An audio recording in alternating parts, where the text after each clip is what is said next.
Hi guys, ఈరోజు వీడియోలో react అంటే ఏంటి, రియాక్ట్లో మనం ఏం కాన్సెప్ట్స్ యూజ్ చేస్తాం, ఎందుకు యూజ్ చేయాలనేది నేర్చుకుందాం గైస్. రియాక్ట్ అనేది జావాస్క్రిప్ట్ ప్రోగ్రామింగ్ లాంగ్వేజ్ యొక్క ఓపెన్ సోర్స్ లైబ్రరీ. అసలు లైబ్రరీ అంటే ఏంటి? జావాస్క్రిప్ట్ యూజ్ చేసి డెవలప్ చేసిన సంథింగ్ ప్రీ డిఫైన్డ్గా డెవలప్ చేసిన కోడ్ అనమాట. రైట్. మరి ఈ రియాక్ట్ అనేది ఎవరు డెవలప్ చేశారు? ఫేస్బుక్ వాడు డెవలప్ చేశాడు. ఎప్పుడు డెవలప్ చేశాడు? 2013లో డెవలప్ చేశాడు గైస్. మరి రియాక్ట్ లోపల ఉండేవి ఏంటి అంటే కాంపోనెంట్స్ ఉంటాయి గైస్. కాంపోనెంట్ అంటే ఏంటి? It is a JavaScript function. మరి ఎవ్రీ కాంపోనెంట్ కూడా మనకి పార్ట్ ఆఫ్ యూఐని రెండర్ చేస్తుంది అనమాట.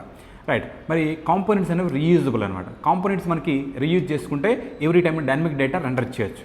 రైట్. కాంపోనెంట్ మనకి డైనమిక్ డేటాను రెండర్ చేస్తుంది బై యూజింగ్ స్టేట్ అనే కాన్సెప్ట్. మరి స్టేట్ అంటే ఏంటి?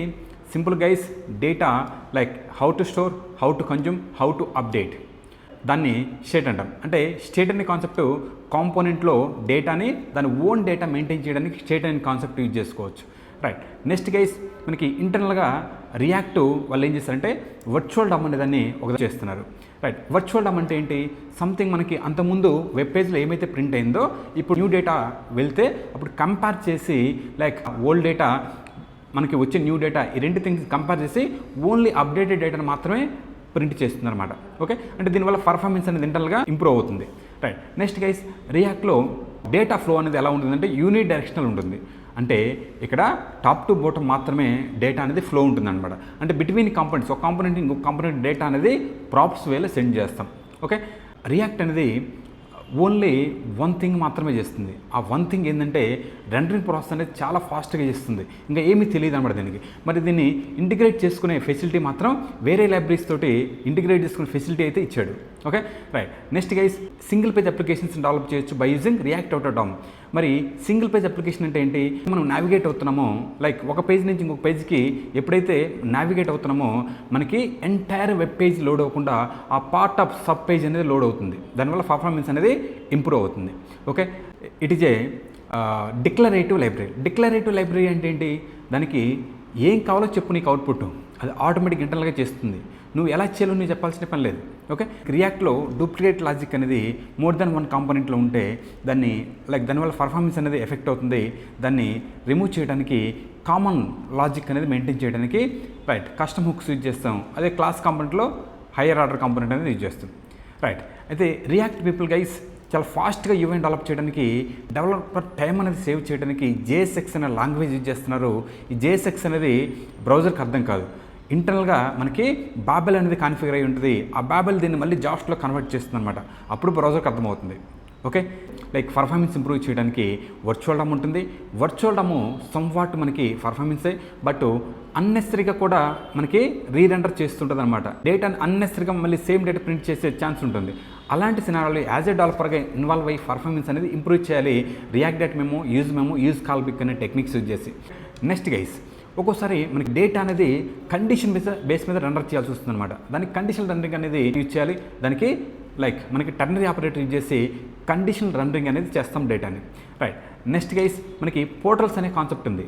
అంటే పోర్టల్స్ అనే కాన్సెప్ట్ యూజ్ చేసి ఏం చేస్తామంటే మనకి పేరెంట్లో ఉన్న CSS చైల్డ్ కాంపోనెంట్లో ఉన్న CSSని ఎఫెక్ట్ చేస్తుంది. అలా రెండింటిని మనకి ఒకే పాత్రలో కాకుండా వేరే పాత్రలో రెండర్ చేయడానికి పోర్టల్స్ అనే కాన్సెప్ట్ యూజ్ చేస్తాం. నెక్స్ట్ గైస్, ఫ్రాగ్మెంట్ అనే కాన్సెప్ట్ ఉంది.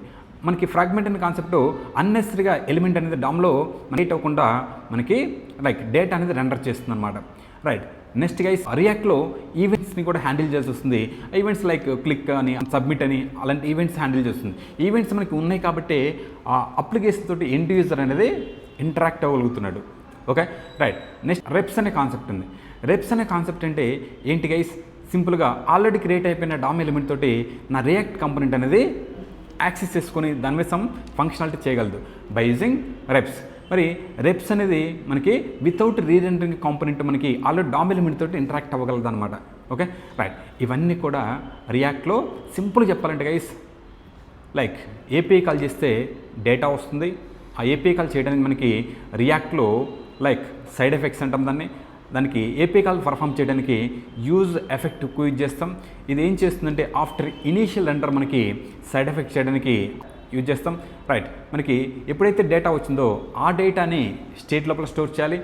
ఆ డేటా మనకి స్టేట్ లోపల స్టోర్ చేసిన డేటా లైక్ ఆ కాంపోనెంట్ కన్జ్యూమ్ చేసుకోవచ్చు, యూజ్ చేసుకోవచ్చు, లేదా వేరే కాంపోనెంట్కి డేటాని సెండ్ చేయొచ్చు బై యూజింగ్ ప్రాప్స్. ఆ వచ్చిన డేటాని కండిషన్ బేస్ మీద రెండర్ చేయాలి. దానికి అప్పుడు మనకి టెర్నరీ ఆపరేటర్ యూజ్ చేస్తాం. మనకి ఏదైనా ఆ వచ్చే డేటా ఒకవేళ యారే వచ్చిందనుకోండి, యారే వచ్చినప్పుడు ఏం చేస్తాం, దాన్ని లూప్ చేసి రెండర్ చేయాలి. మరి లూప్ చేయడానికి మనకి ఇక్కడ మ్యాప్ మెథడ్ యూజ్ చేస్తాం గైస్. అది రెండర్ సిస్టంలో మనకి లైక్ రియల్ టైమ్లో ఇన్సర్ట్ అయ్యే ప్రాసెస్లో మనకి అక్కడ virtual time real time comparison ఉంటుంది. అక్కడ పర్ఫార్మెన్సా కాదనేది యాజ్ ఏ డెవలపర్కి ఇన్వాల్వ్ అయ్యి పర్ఫార్మెన్స్ ఇంప్రూవ్ చేయాలి. అది రెండర్ జరిగిన తర్వాత ఏ పేజ్లో ఏ పాత్రలో మనకి రెండర్ అవుతుంది అనేది ఇక్కడ రౌటింగ్ అనేది ఇంప్లిమెంట్ చేయాలన్నమాట. ఓకే, సింపుల్గా చెప్పాలంటే రియాక్ట్ లైక్ యూఐని డైనమిక్ యూఐని క్రియేట్ చేస్తుంది అని మీనింగ్ అనమాట. Okay, thank you guys.